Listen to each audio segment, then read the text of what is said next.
Hey guys, Brian, Colorado Camper Man here. So in this video, I'm going to show you guys how to install this. This is a electrical heating element for your water heater. So most campers these days have two heating sources, either an electrical element, so if you're plugged into power, you can use this, or they have propane. So if you're boondocking, you don't have to be plugged in. Since we primarily boondock, I haven't replaced this, and it's been bad on our camper for probably 3 or 4 years, but we're still able to use our water heater through propane, so it hasn't bothered us. But this coming weekend, we're going camping at a campsite that has electrical plugins, so I figured this would be an excellent time to replace this and not burn up our propane. So I'll put a link in the description where you can buy this on Amazon. In addition to the water heater element, you are going to need to buy one of these, which is a wrench. Okay. Now, the reason why you have to buy this more than likely is because you can't get a normal socket on here. And I tried a normal socket. I also tried an impact socket, and it just did not work. So save yourself the time. I had to order this, and then I had to wait another week or so for this to come. So if you're doing this project, order them at the same time. This is super cheap. I think it's under 10 bucks. But anyways, I'll show you guys the tools that you're going to need for this project, and then we'll go ahead and get this bad boy installed. Alright, so here are the items that you're going to need for this install. You're going to need a 7/16 wrench, or at least that's what mine took. A Phillips screwdriver, flathead screwdriver, a screwdriver or something large enough to put in to your wrench to be able to turn it. Obviously you're going to need your wrench. You're going to need a socket set with a 1 1/16 bit. I did use an impact socket because it's a little bit longer and deeper, and then an extension. I used some PB blaster because this old element was on there pretty tight and was very difficult to take off, as you guys will see. I used a hammer, some work gloves, and then I'll show you guys some additional tools that I needed to use because I had to improvise a little bit. So the additional tools I used was a drill, one of these poppers. I don't know what these are called actually, but super handy. A pair of safety goggles, some 3-in-1 motor oil, and then a titanium nitrate drill bit. And you guys will see why I had to use this stuff here a little bit later on in the video. Alright, so we're over here at the water heater now. A couple things before we get started with this project. Obviously make sure you're not plugged into electricity. Make sure that your water heater switch is off.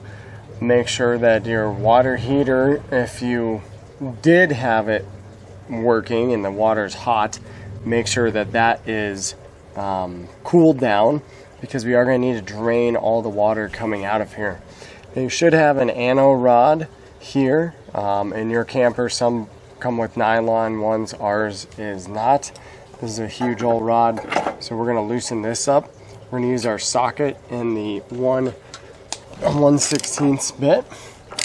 In order for this to not blow up in our face, we're going to take this relief valve right here and open it up. That's going to make sure that we don't have all that pressure built up in there, and there comes the water. So as this is draining, a couple things to check while you're in here. One thing is your anode rod. This is a self-sacrificial one, so it's okay to have these, you know, little build-ups here. It's not a problem. If your rod is pretty much completely gone, you know, you're going to need to replace it.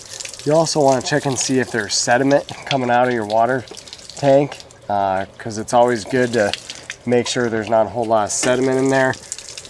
You can get one of those little wands. I do have one, but I already cleaned mine out earlier this year, so it's really not that bad. But the little wand you can then put in there, and you can shoot the direction. I'll put a link in the description where you can buy it, but you can basically rinse out your tank. All right, so the water heating element is actually behind this black piece right here, but as you can see, you can't really access it because this tubing is in the way. So we need to take this off. So we're going to use a 7/16 wrench to take this part off, and then there's a little nut underneath here, and then we'll be able to remove this part.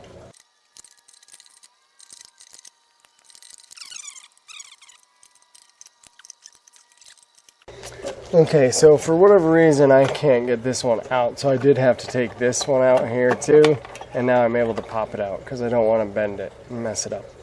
But now that I have this out, lift this up, boom, there we go. Now we have access to that. Okay, so there's just 3 screws here. You're going to take your flathead and just unscrew this. I might have to pop off. Yep, there we go. There is our heating element. It definitely looks like it's fried. You can even tell just on the outside here, it's discolored around here. So now we're going to take our Phillips and take the connection pieces off. The reason why you need this versus a socket is because a normal socket actually won't fit in this small gap between the element and the metal. So that's why you need this guy, because it's got these thin walls.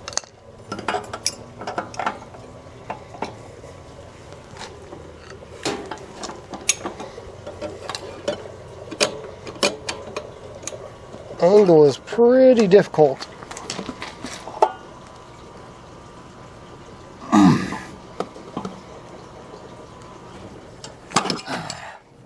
Alright, so I can't get enough leverage with these holes because they're too far in, and so I'm going to go ahead and drill a hole out here.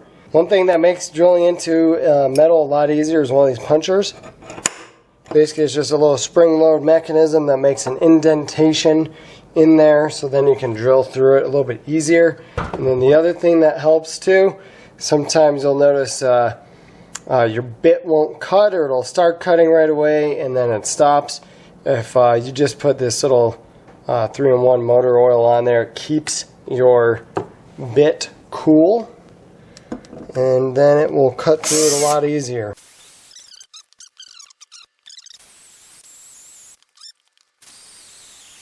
Other added benefit of the oil is all your shavings stay on there, so then you don't have metal shards shooting everywhere. There we go, there's our new hole. Hopefully that's going to work.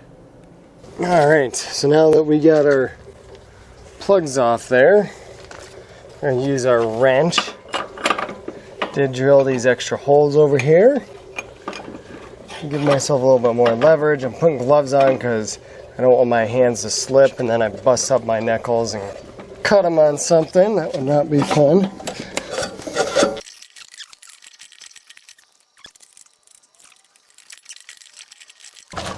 We're going to try this way.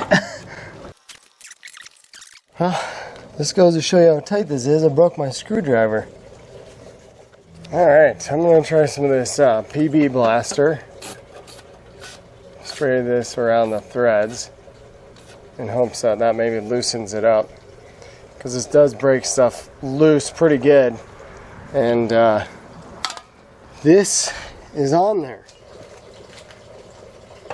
Oh, I got it. Oh my gosh, I got it.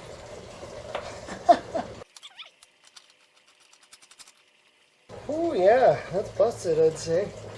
And you can see this thing is definitely bad. That would be why it was not working. Here's a new one. Here's the old one. Definitely a difference. I think the other thing that really helped too, this is pretty corroded in here. It seems as though this rubber washer is pretty much gone. And it seems like it's kind of corroded. So I think that PB blaster really helped get it loose. Anyways, screw it in here, which goes in pretty easy. Went in a lot easier than it went out. And now we're going to get our wrench again and get her tightened down. Take our wrench, and again the install is obviously the reverse of what we just did here. Should not matter which wire goes where, so you shouldn't have to worry about that. So we got everything all hooked up. We got the anode in. One thing that we're going to make sure now, there's an on-off switch for our water heater right here. We're going to make sure that that is off. That's specifically for the electrical element. A lot of times these will burn up because people will have no water in their tank and they'll have it turned on and then the element gets burned up. So what I'm going to do is I'm going to get water in our camper. I will turn the water pump on to get water in the water heater. Then once there's water in here, I'll plug us in and turn it to on. Alright guys, well this wraps it up for this this how-to video on installing an electrical water heater element. And one thing I just want to make note of is actually for the last few years we have not been able to plug our camper into our house because we would always pop a breaker. And inside our camper, the water heater element breaker I did have turned off. But since I plugged in or installed the new one, I plugged us into our house and we're not tripping the breaker. So I'm assuming this was a problem, and now I see why for sure. So if that happens to you, if this happens to you, try to get this installed as soon as possible, because shame on me for it taking me so long as it did, but at least I got it replaced, right? So anyways, if you're new to the channel here, please consider subscribing, throw a like if you enjoyed the video, and I look forward to seeing you in the next one.